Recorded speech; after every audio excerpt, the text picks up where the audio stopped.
Alright, Channing, you ready? What is it that we're watching again?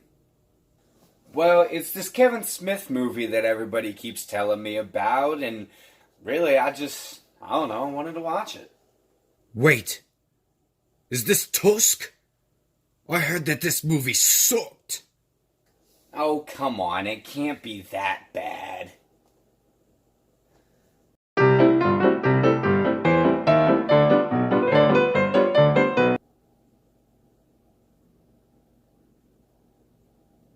What did we just watch?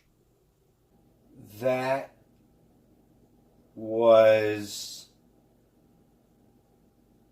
I am the Eggman. They are the Eggmen. I am the walrus.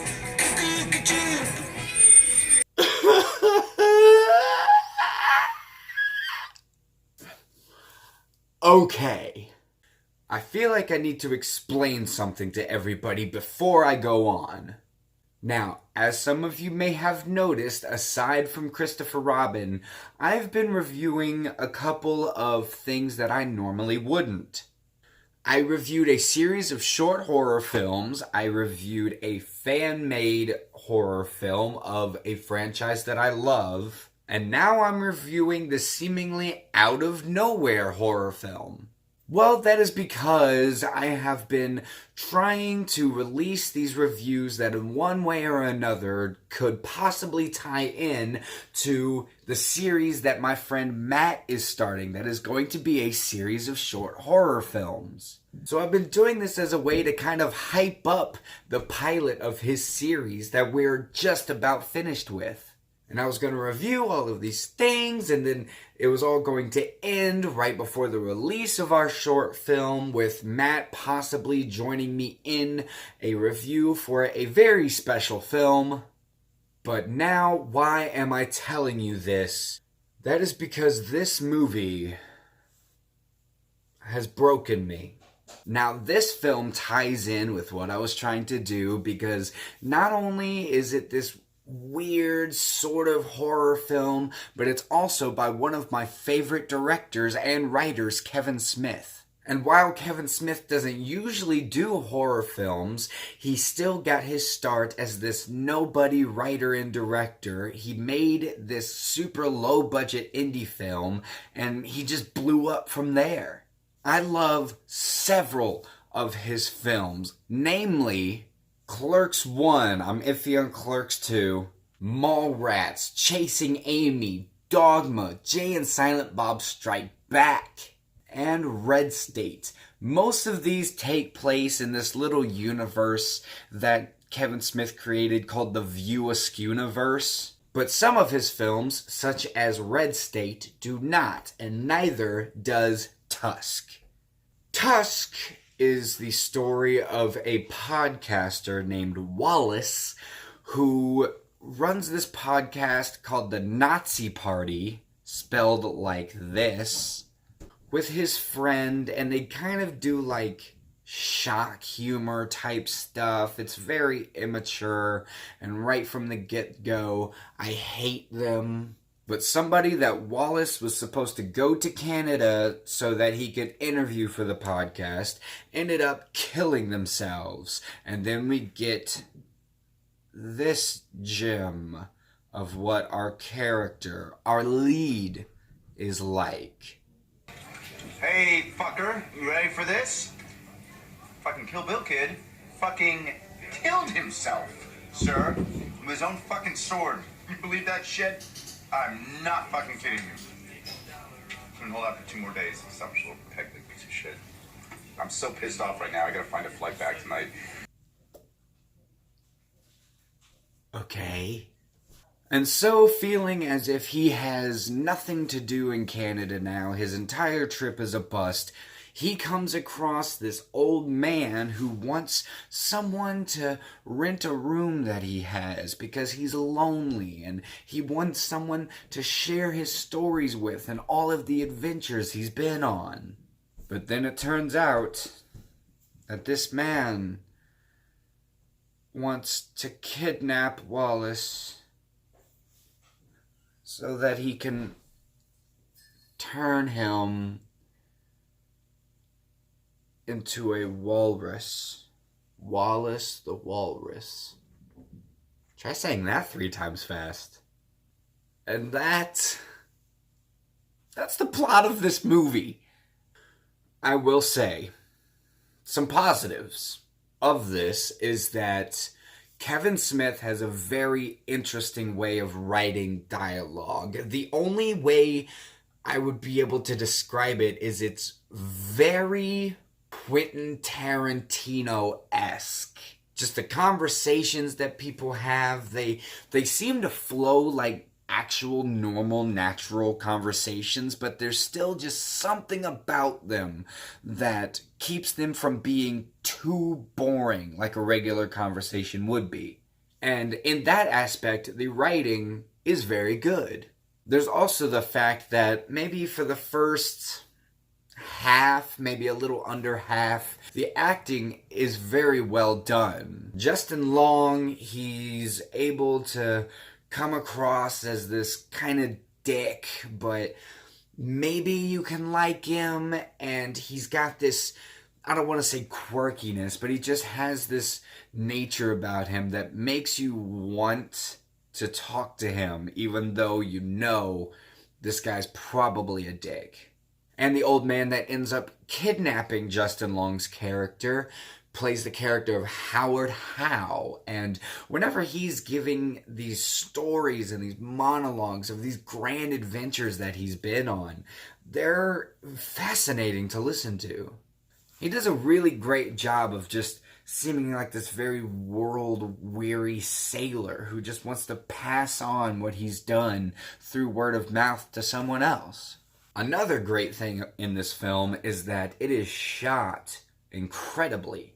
Some of the things that they do with camera angles and editing and just camera work in general is very well done. Kevin Smith shows that he has not slipped up at all when it comes to how to direct the camera.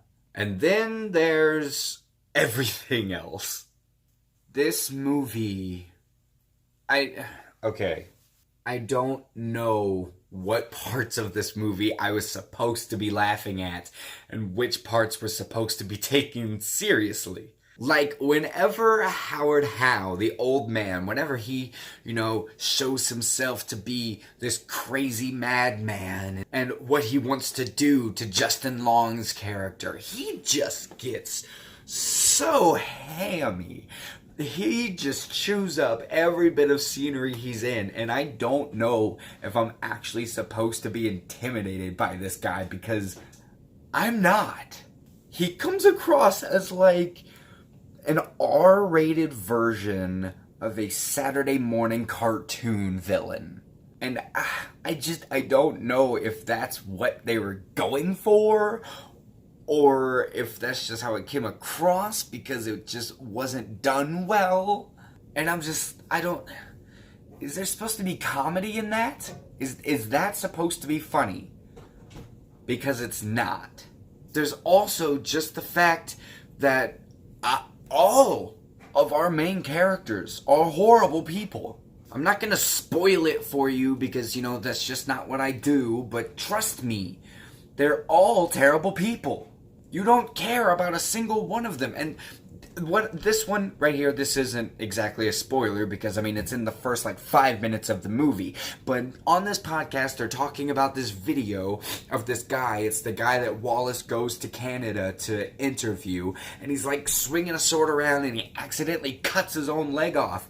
And might I just say that the effects of the leg cutting off, I've seen YouTubers have better gore effects than this, I swear. It looks so bad.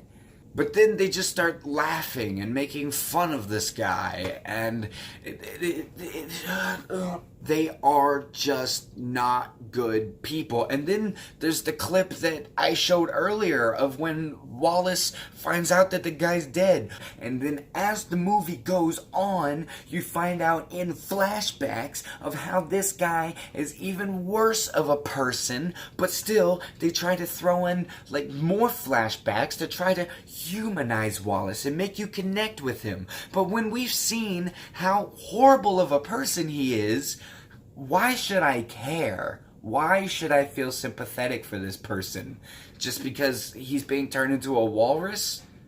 I mean, that's stupid in and of itself, but you've already shown to me that he's not a good person, so I don't care what happens to him. And then there's the worst part of this movie. And for the longest time, this part of the movie was kept secret. You know, it was like a big no-no to tell anybody about this part of the movie. It's not a plot point. It's a character in the movie. It is an actor in the movie. It is a surprise actor in the movie that was supposed to make people go, what? But the movie is several years old now. And I think that this is a part of the movie that I really need to talk about. And that is Johnny Depp's character.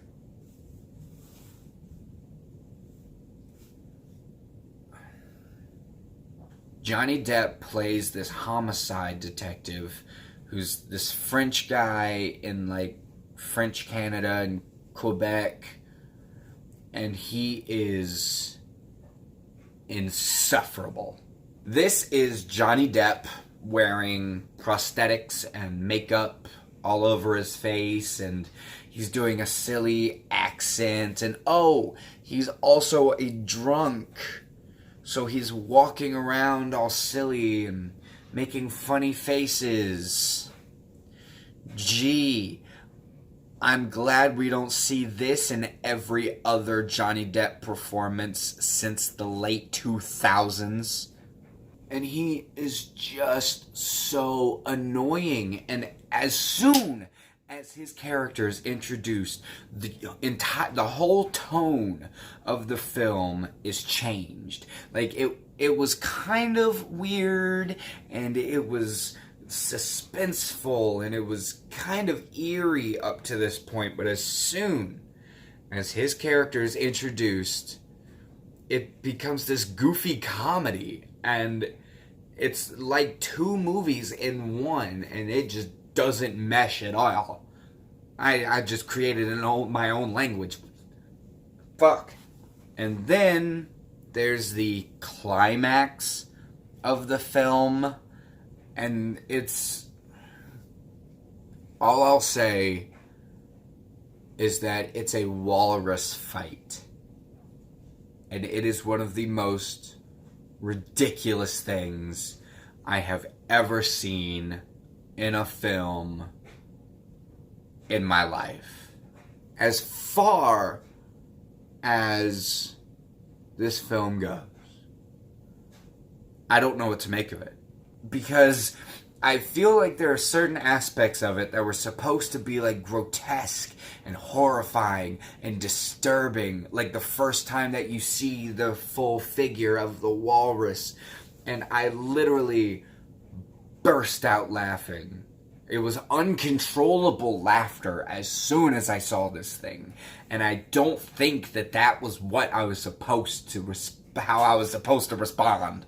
So with how confusing and messy and just sloppy this movie is, I will say that there is a small amount of enjoyment from it.